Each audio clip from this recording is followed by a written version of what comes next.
What's going on, Husker Nation? Thank you so much for tuning in today. Yesterday was a really fun time. We and Justin on our Husker Gutter, the debut of the Husker Gutter call-in show, went 3 full hours. Thank you, everyone, for tuning in, for calling in. We greatly appreciate it. That'll be every Thursday at 6 p.m. Central Time to go along with our live show every Tuesday, also at 6 p.m. Central Time. Before we dive into the spring game, who we're watching in that spring game, we're going to give you a quick rundown of the day. So to start us off, the Osborne Legacy Complex Tour that is going to be going, I believe it starts at 8. It's going till about 1 or 2 o'clock.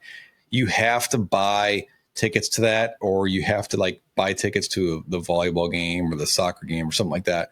Huskers.com will have more details on that. The equipment sale is going to be a big one. They're having helmets. They're having jerseys, gloves. Could you find something crazy in there? I don't know. It's a huge, gigantic garage sale, basically, of Husker equipment.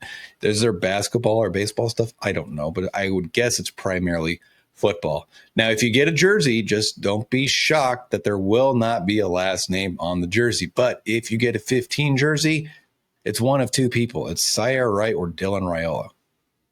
Nobody knows, but you can say whoever you want. Then they're going to have the food truck festival. I believe that's going from 8 to 1 or 2 o'clock. And then the Husker game starting off. You have the 7-on-7 flag football game. There's football skills competitions during the spring game. And then the nightcap is going to be volleyball versus Kansas, the DBK debut at the Bob. And then soccer versus Wyoming. Now, for the scrimmage part of things at 1 p.m., that's when the women's flag football starts. It's going to be Midland versus the UNL All-Stars. You're going to have the big red kickoff event starting at 2 o'clock. That's going to be your specialist competition. Then the scrimmage will start after that, first quarter. After the first quarter, you're going to the strongest man competition. Then they're going to play the second quarter. And then they're going to do a quarterback shootout and halftime. At halftime, they're doing some type of roping roundup with John Cook, Heinrich Harburg, Elijah Judy, maybe a few other people. And then they'll do the third quarter for the scrimmage. After that, the Husker Hands Agility and Skills Showdown. The media challenge follows after that, which will be quite interesting. Then they'll finish up the fourth quarter of the scrimmage. Then they're going to do a fastest man competition. I believe, I'm trying to think who's going to be in that one. I think Ja'Cory Barney is in that one. I think Malcolm Hartzog is in that one. Maybe a few other guys. And then they're going to do a wing eating competition, which will be quite interesting to see how that goes. Now, on to who I am personally watching in the spring game. Now, I'm not going to sit here and give you a bunch of analysis on the players. I'm not going to sit here and act like I know exactly what kind of player they are. But what I'm going to do is I'm going to tell you what I personally am looking for out of a handful of players, just for my own curiosity's sakes. We're going to start things off. The obvious is the running back room. When I'm looking at the running back room, Mekhi Nelson's the first one I want to watch. He is the one freshman running back that I think Nebraska is going to play. He's going to see the field in some capacity. I think, originally Jamarian Parker was someone I was really high on, thinking he could play. He's been hurt for spring, so I'm not sure where he's at with his recovery. But Mekhi Nelson, I think, is going to see the field in some capacity, regardless of what happens with Jamarian Parker, regardless if Nebraska gets Charmar Brown. What I heard was on Thursday, and this was not like anything that nobody else would know. If you listen to Damon Benning, he tells you on Thursday, Mekhi Nelson had a fantastic day running the ball. We've been telling you for the last 6 weeks, watch Mekhi Nelson in this backfield. Good vision, quickness, tough runner. But what I want to see from him is catching the ball out of the backfield. How does he do? Does he move well in space? Can he run between the tackles efficiently?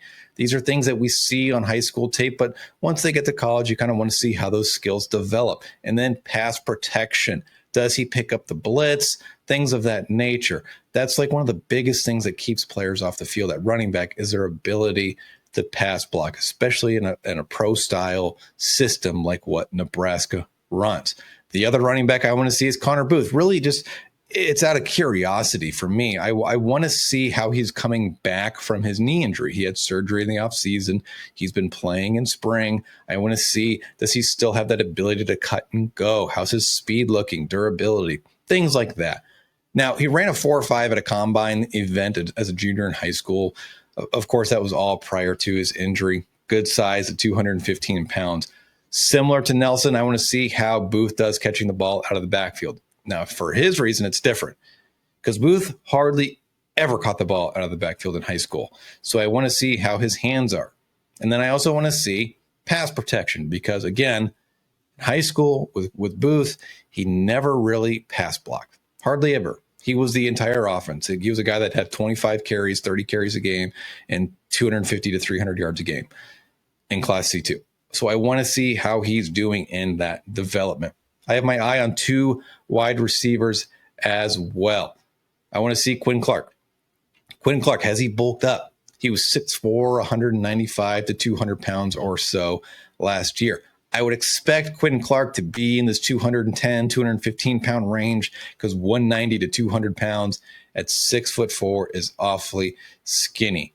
And then one thing too about Quinn Clark, we know he was going to be a guy that probably saw time towards the end of the year. He ended up not seeing a bunch of time, but is he someone that can be in the 6 or 7 man rotation at wide receiver? Certainly possible. The other receiver I want to see is Keelan Smith. I want to watch his route running, getting in and out of breaks. I want to see contested catches, and this goes for Quinn Clark too. I want to see them make contested catches, show strong hands and ability to hold on to the ball. And then I also want to see perimeter blocking, and it's not just for those 2. That's the entire wide receiver room. How do they do on the perimeter? Because it was a disaster last season. On the offensive line, Jason Shake Shack Machachek. That's his nickname, by the way, if you didn't know, is Shake Shack. So Jason Machachek, how does he handle the rush? That's what I want to see. I want to see how does he handle when you have a stunt from a defensive line? Does he do a good job passing off his block and then re-engaging the guy that's stunting over? Or if it's vice versa, if he's the one that has the guy that leaves to stunt over the top, does he stick with the guy that's stunting underneath? Things of that nature. I also want to see how he does on blitz pickup as an interior offensive lineman. I want to see if Nebraska uses him as a polar because because in high school, when he released his film and Nebraska signed him, and I was watching that film, I said this one time before, maybe 2 times before, his ability to get out in space and get to the second level and pull was really, really impressive. Gibson Pyle and Preston Taumua, the redshirt freshmen, they've been making a lot of noise in camp. How are they progressing? I just want to see that. How do they look year over year? They're going to get a lot of snaps. Jason Machachek as well. A lot of snaps. I want to see same things. Blitz pickup, run blocking, pass blocking, handling stunts, things of that nature. I would love if Nebraska ran a couple screens in the game so you could see all those linemen pull out and get into space and how quickly do they get out and get in front of a running back in the event of a screen. Same thing for Grant Bricks. The big thing for him, though, I want to see is where does Nebraska have Grant Bricks lined up? Is he at left tackle? Is he at left guard? Does he move and play both positions? That's really what I want to see. And then how has he developed as a pass blocker, especially at left tackle? Because I think that's where he's going to at least start a little bit in the spring game. And I want to see his anchor. If he has a guy bull rushing him, can he anchor himself to stop the rush? Things like that. Defensively, handful of things I want to see from the defense. But I'm looking at Bly Hill right now. Bly Hill, Justin's very high on. I am as well. Bly Hill is somebody we thought could be a starter, at worst, a guy in the 2 deep. I'm not sure where he is in the pecking order at cornerback. We haven't heard a lot about a lot of players coming out of spring ball. But one thing we know is there's a guy named Amari Sanders who is surging as a potential favorite to start at the opposite corner spot of Sierra Wright. We know Andrew Marshall, the FCS transfer from Idaho, is playing very well. Where does Bly Hill fit in this group? He played limited snaps last season because of his injury. What I'm curious is, does he play a lot of snaps in this game, meaning he's a little bit farther down the depth chart and in the pecking order, or does maybe he only play 2 or 3 or 4 series, which could indicate that he is higher up on the depth chart? And I want to see him flip his hips and turn and run. From a skill standpoint, that's what I want to see. Does he have the hip fluidity to flip those hips and turn and run with a receiver on a go route? Or how does he cut in and out of breaks? Does he, in zone coverage, read the quarterback's eyes well? Things of that nature. Donovan Jones, curious where he plays. That's my big question, what I'm watching. Does he line up at safety? Does he line up at corner? Does Nebraska kind of have him playing in between both spots throughout the game?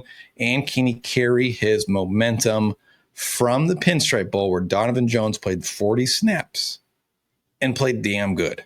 Another player I'm watching is defensive end Mason Goldman. How has he developed as a pass rusher, and can he set the edge consistently?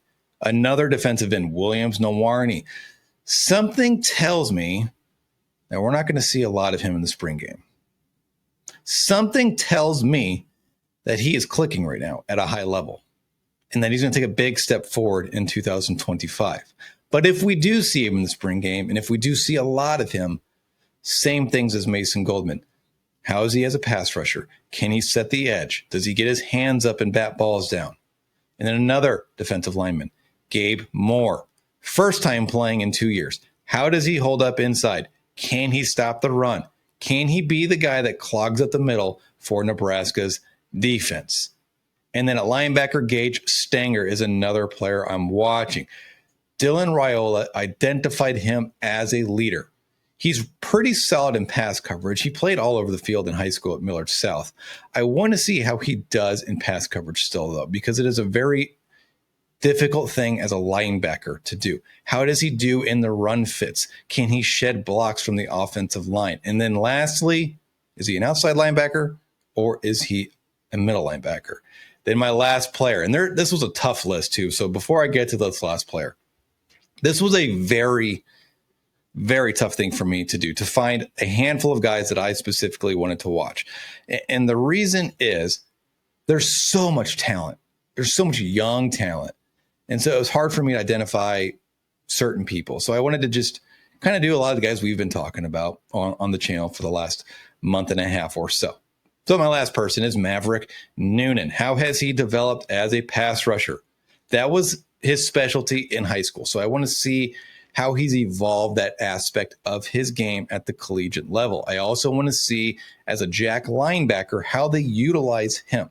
Is he someone that they constantly just bring off the edge? And if they don't, and they drop him in coverage, I want to see how he does in coverage. Does he play in space well? Does he get his hands into the passing lanes and things of that nature? And then within that jack position, does Maverick play more on the ball, maybe as a stand-up fourth man in the box or a fourth man on the line? Or is he a hand in the dirt type player? Or do they have him kind of in that second level with the middle linebacker and the outside linebacker? So those are the guys that I'm watching. I want to know who you are watching in the spring game. Let me know your thoughts down in the comments below. Have a great weekend, everybody, and enjoy your time in Lincoln.